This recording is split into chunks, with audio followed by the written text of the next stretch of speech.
High বন্ধুরা, চলে আসলাম নতুন একটি ভিডিও নিয়ে। আজকের ভিডিওতে ভালো স্পিডে রান করার জন্য লাডার ডিলসের 3-4টে এক্সারসাইজ আমি এই ভিডিওতে তুলে ধরবো। হ্যালো, শুরু করা যাক।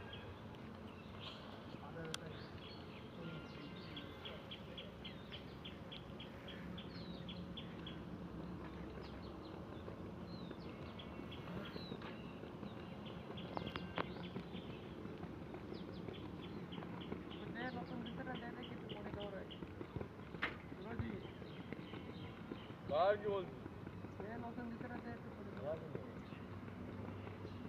এদিকে আয়, গোল পানে আয় দেখে নি।